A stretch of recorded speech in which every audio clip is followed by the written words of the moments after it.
falarmos hoje da parábola das festas de núpcias. Eu fiz uma pesquisa na rede Luz Espírita, Juan Carlos Espiritismo.blog, além do Evangelho segundo o Espiritismo, e Jesus e o Evangelho à luz da Psicologia Profunda de Valdo Franco e Joana de Ângeles.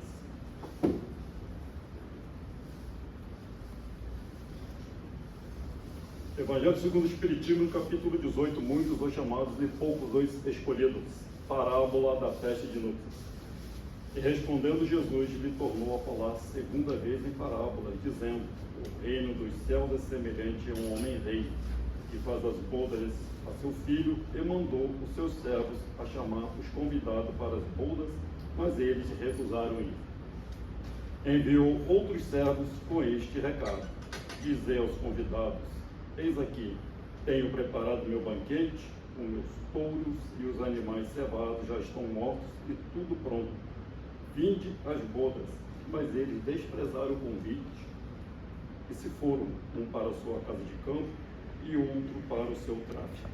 Outros, porém, lançaram mão dos servos que ele enviara e, depois de os haverem ultrajado, os mataram. Mas o rei, tendo ouvido isto, se irou e, tendo feito marchar seus exércitos, acabou com aqueles homicidas e pôs fogo à sua cidade. Então disse aos seus servos: as bodas, com efeito, estão aparelhadas, mas os que foram convidados não foram dignos de se acharem no banquete. E depois as saídas das ruas, e a quantos achardes, convidai-os para as bodas. E tendo saído seus servos pelas ruas, congregaram todos os que acharam, maus e bons, e ficou cheia de convidados a sala do banquete de bodas. Entrou depois o rei para ver o que estavam à mesa, e viu ali um homem que não estava vestido com veste nupcial, e disse: amigo, como entraste aqui não tendo vestido nupcial? Mas ele emudeceu. E disse o rei aos seus ministros: atai-o de pés e mãos e lançai-o nas trevas exteriores. Aí haverá choro e ranger de dentes, porque são muitos os chamados e poucos os escolhidos. Mateus capítulo 22, versículo de 1 a 4. O rei, neste caso, é Deus. O filho é Jesus. E os servos que foram chamados são seus enviados, seus anjos guardiões, que foram chamar. Ele fez 3 convites.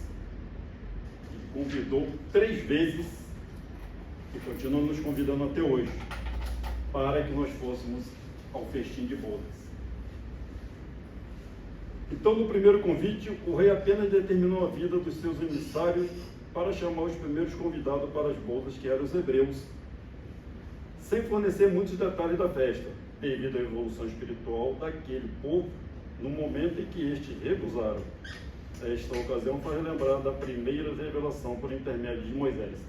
Apesar dos hebreus terem recebido Moisés, terem recebido os 10 mandamentos, terem aprendido, terem conseguido sair da escravidão do Egito, e o primeiro posto a ser monoteísta, eles não aceitaram esse primeiro convite. Eles não entenderam bem o que queriam Jesus, o que queria Deus com aquele convite para chamá-los para ir para lá. Eles se recusaram a ir, foram cuidar da sua vida. Por conta disso, Deus envia a segundo convite. Dessa vez ele foi mais explícito. O que ele fez? O segundo convite do rei pede aos servos que expliquem os convidados o cardápio do banquete e os detalhes do grande acontecimento.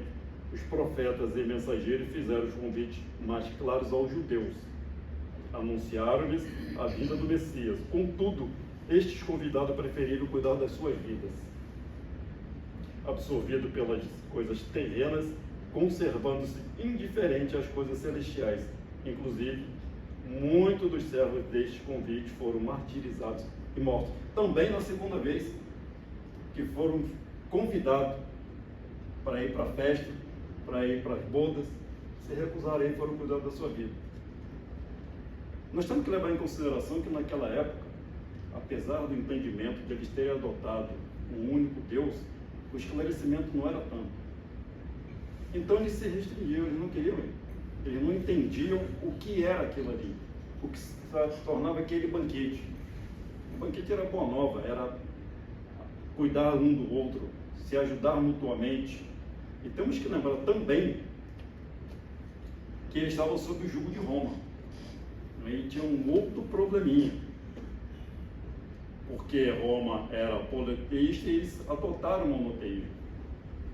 Então, durante muito tempo, Roma comandava aquela área, eles se recusavam a determinadas coisas. Eles não tinham todo o entendimento. Mas Deus, insistente que é, até hoje, sempre nos apoiando, nos ajudando. Nós que somos uns filhos, digamos assim, um pouquinho rebeldes, eles não queriam ainda ir para a festa. E aí foi feito o terceiro convite. O rei ordena convidar a todos, pobres, ricos, ignorantes e sábios, para ter acesso à boa nova, e não tão somente os pobres do primeiro convite. Então, no último convite, o convite foi para todas as pessoas, independentemente, bons, maus, seja rico, pobre, homens, mulheres, crianças, todos foram convidados para ir, para poderem absorver a boa nova. Então, quando o terceiro convite foi feito, alguns já começaram a aceitar e já começaram a se esclarecer, já começaram a entender do que se tratava, já começaram a entender que a boa nova que é nos trazida e nos ensina, já começou a modificar determinadas coisas, já começaram a ter uma certa compreensão de que a nossa vida é no mundo celestial, que existe uma vida futura, que tudo aquilo que nós fizermos aqui vai ser nosso defensor. Tudo aquilo que nós fizermos de bom nos defende, o que fizermos de mal, nós sofreremos uma punição, sofreremos um castigo de Deus. Mas Deus não é mau. O castigo que, entre aspas, Ele nos dá é nós reencarnarmos de novo e corrigirmos o erro que nós fizemos.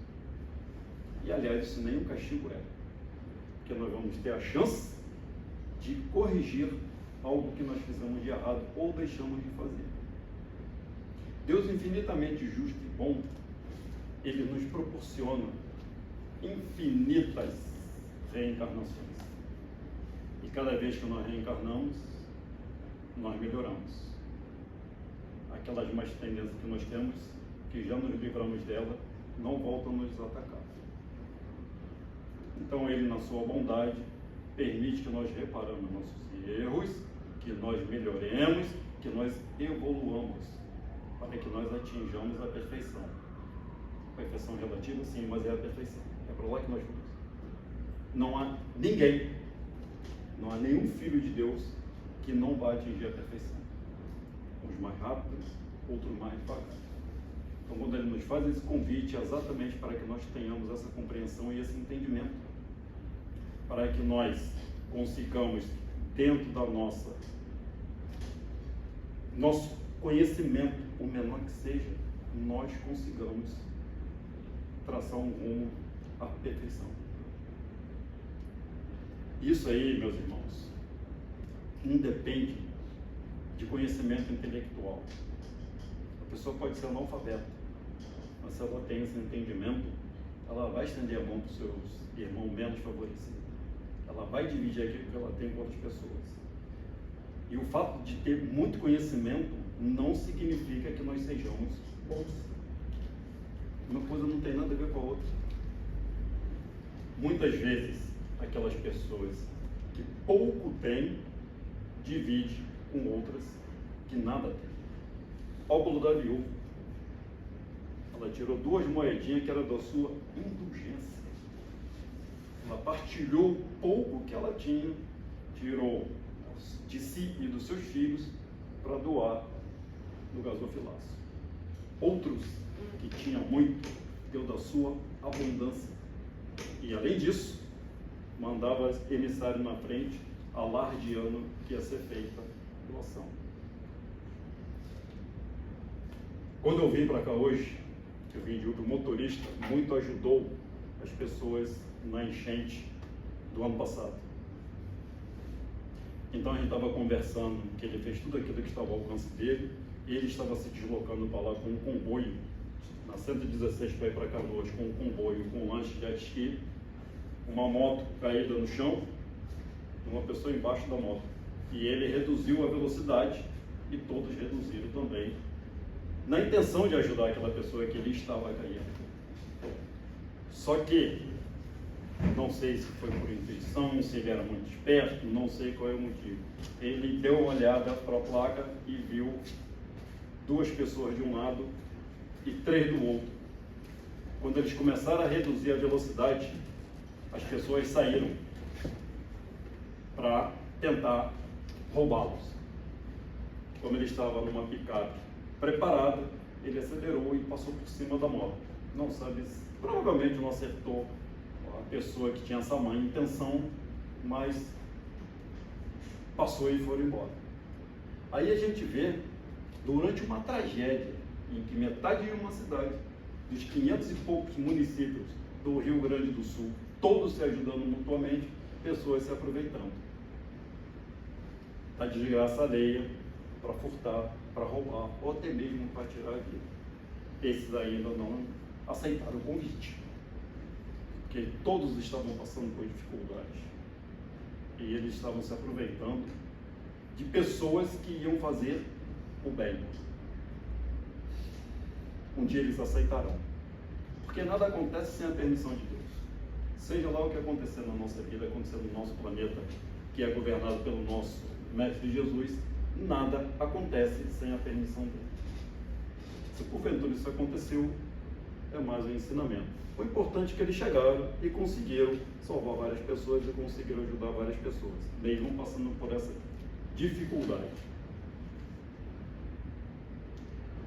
O Mestre Jesus ensina que dia virá em que o reino de Deus será deste mundo, e isso dar-se-á quando os homens forem regenerados pela verdade na estrada do progresso e da fé, com a reforma íntima, a renovação, o despertar, a libertação e a salvação do espírito.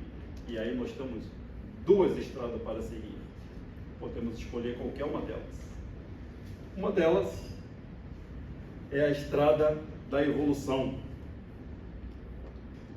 Aqueles que caminham pela estrada da evolução hão de forçosamente passar pela porta estreita que conduz à vida. A estrada da evolução ela é estreita, ela tem espinho, ela é pedregosa, ela tem lamaçal, tem lodo, é uma estrada difícil de caminhar. Uma estrada em que nós não sabemos o que nós vamos encontrar ali adiante, mas nós temos que persistir.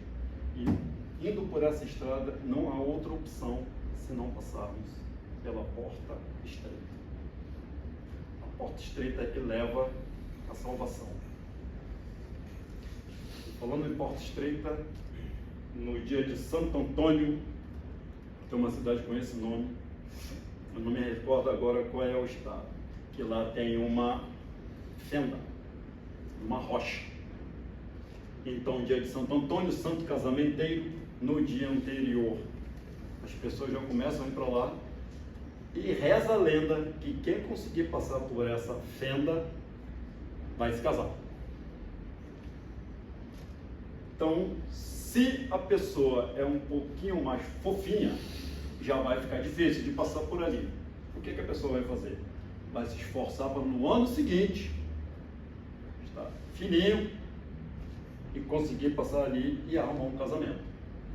Isso é lenda, isso é história, mas a cidade vive disso. O que foi que aconteceu nisso aí para poder passar nessa fenda estreita? A pessoa se esforçou bastante para tentar passar. A gente não podia se esforçar um pouquinho mais para tentar fazer outra coisa de bom, nos melhorarmos, evoluirmos, ajudarmos os nossos irmãos?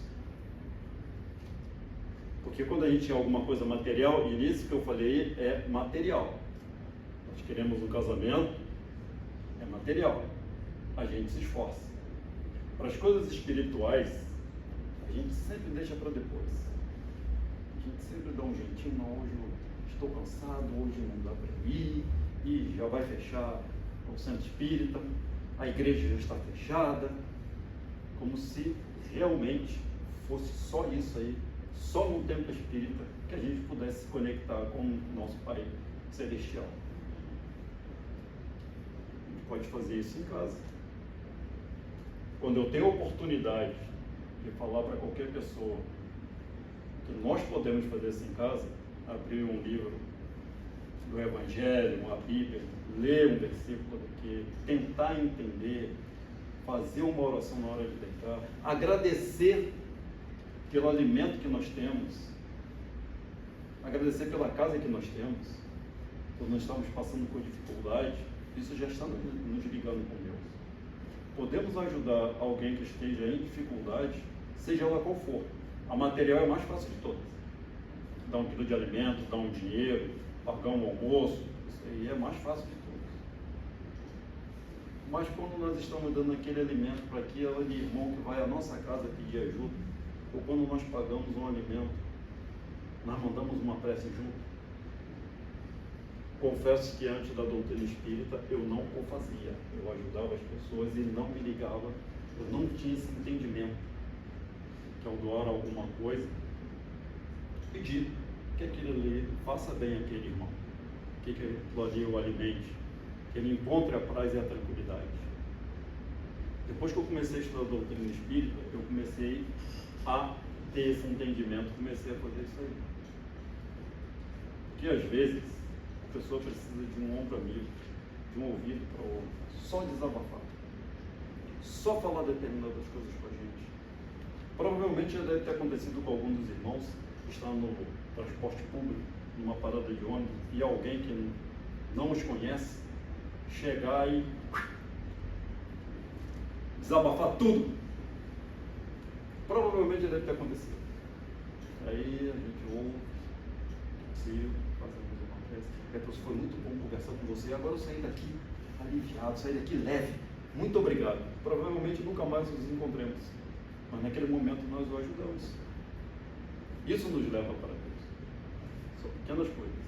Aquilo que nós fazemos de bem, seja lá para quem for, ecoa a nosso favor por toda a eternidade.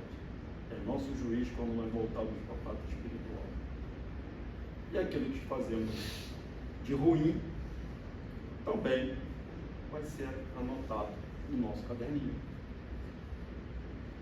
E por falar em caderninho, tinha um senhor que ele não saía de casa sem o caderninho dele. Toda obra que ele fazia para ajudar alguém, ele anotava no caderninho. Era o diário dele. E um dia ele saiu, tinha um burro se afogando num lamaçal, e ele foi lá, ajudou, conseguiu salvar aquele bichinho, e meu caderninho, não trouxe meu caderninho. Ele desencarnou, foi lá para o céu, chegou na parte espiritual, e falaram para ele, você fez uma boa obra quando estava lá na terra, isso vai contar a teu favor. Uma boa obra? Sim, não, eu tinha um caderno com tudo anotado. Não tem esse caderno aí? Não, temos lá as anotações aqui, que lá funciona direito. Pegaram, quando olhou, realmente você salvou um burro de tal. Não tem só isso aí não. Tem outras coisas que eu fiz também. Não, aqui só está anotado essa aqui. Mas começando não, pera nessa. Nesse dia você fez de coração. Nesse dia você não fez com a intenção de contar ponto para você. Nesse dia você agiu com bondade, com caridade, mas contou ponto para você. Então, quando a gente faz alguma coisa, a gente não deve nem esperar gratidão, nem mesmo muito obrigado. Nós só fazemos. É a estrada estreita, é a porta estreita. Agora também tem a outra estrada, a estrada da degradação. É larga, muitos são os que por ela passam e dela não querem sair, por ser espaçosa e facultar-lhes uma série considerável de diversões. É tentadora a estrada larga, a porta larga é tentadora. Muitas pessoas entram por ela, segue a estrada larga, aquela estrada pavimentada, bem iluminada, bem marcada. A gente pode andar por ali sem o menor problema. E aonde é que nós vamos chegar? Se são as dificuldades que nos levam para frente, são as dificuldades que nos ajudam. Quando nós estamos passando por dificuldade, é a hora que nós nos lembramos de Deus, nos lembramos de Jesus, vamos ao templo espírita, vamos à igreja evangélica, vamos à igreja católica, luterana, não importa onde seja. E ali nós começamos a aprender, porque como eu disse antes, Deus não nos castiga. Ele não nos castiga. Ele faz que nós aprendamos. E como os filhos que somos, quem tem filho sabe disso, às vezes a gente fala com o filho amavelmente uma vez, ele não obedece, 2 vezes, ele não obedece, na terceira erguemos mais um pouco a voz, ele já está falando de brincadeira. E na 4ª vez, ou 5ª, ou 100ª vez, nós damos um corretivo. Branco, mas um corretivo. E é isso que Deus faz com a gente. Quando a gente está na estrada larga, passa pela porta larga, mas cedo ou mais tarde, nós vamos ter que ter um corretivo para aprendendo, para voltar para a porta estreita, para a estrada estreita. Mas é só um corretivo. Ele não vai fazer nada demais para ele. Ele só vai nos orientar. Segue por aqui. Se nós resolvermos ser resistentes, aí aumenta um pouquinho a dose. Mas nada muito excessivo. O Deus mau e castigava ficou para trás. Quando Jesus chegou, ele trouxe um Deus que cuida da gente, um Pai que nos olha diuturnamente. Ele não deixa que nós caiamos em tentação, ele nos ajuda o tempo todo. E o traje nupcial que foi dito no início, que tinha um convidado que estava sem um traje e ele foi retirado da festa. Quando nós vamos a alguma festa, algum evento, nós nos vestimos de acordo com aquele evento. Nós nos vestimos adequadamente para estarmos naquele evento. Num casamento, nós vamos todo becado de cima e embaixo. Esse traje que é necessário usar, nada mais é do que nós esquecermos nossas más tendências, nosso egoísmo, nossa maldade. Só isso aí. Diminuirmos. Temos que entrar na festa de coração puro. Temos que entrar na festa com o nosso coração limpo. Para que nós possamos ser aceitos nessa festa. Para que nós possamos estarmos ali.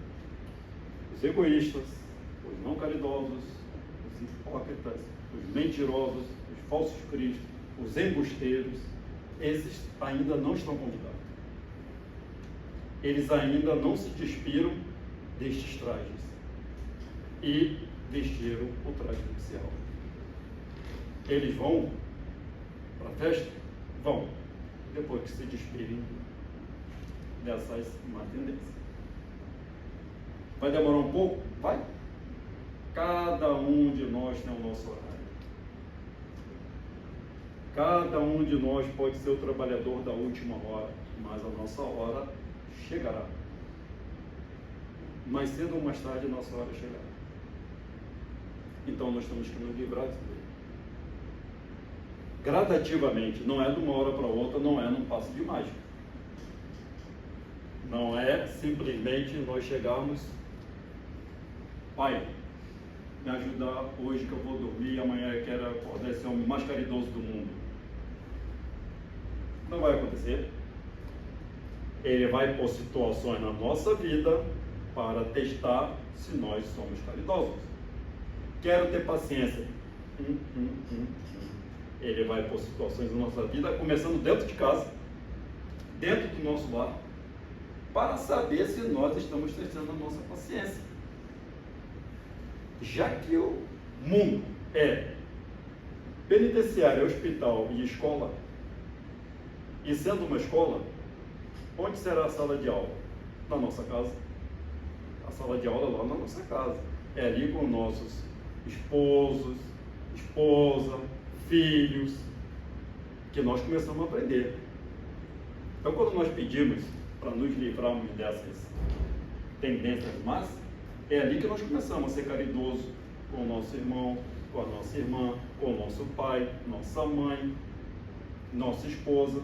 É ali que nós começamos. E ele vai nos dar situações que já começam de manhã cedo. Quando a gente pula da cama, já começamos ali.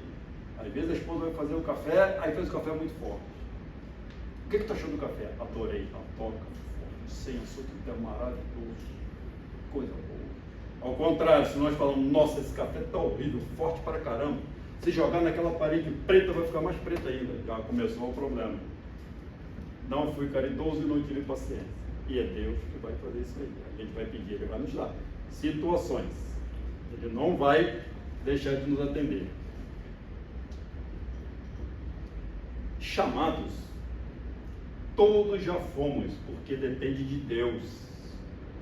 Escolhidos, ainda são poucos, porque depende de nós. Deus já chamou todos nós já fomos chamados. Agora, para ser escolhido, vai depender da gente fazer tudo isso aí. E aqui no livro de Joana de Ângeles, ela tem uma definição. O escolhido é aquele que consegue o triunfo sobre a inferioridade moral, entregando-se com fidelidade à opção realizada, que o compensa interiormente com a alegria do bem, quem esculpe nos sentimentos. E lá no final ela diz: aqueles, portanto, que no mundo são tidos como ultrapassados, ingênuos, não credores de consideração mentirosa do convívio social doentio, são os últimos. Apesar disso, perfeitamente integrados nos objetivos superiores da vida, tornam-se os primeiros no reino dos céus. Então, meus irmãos, era isso que eu tinha para hoje. Agradeço muito pelos irmãos terem me ouvido. Espero ter contribuído com alguma coisa.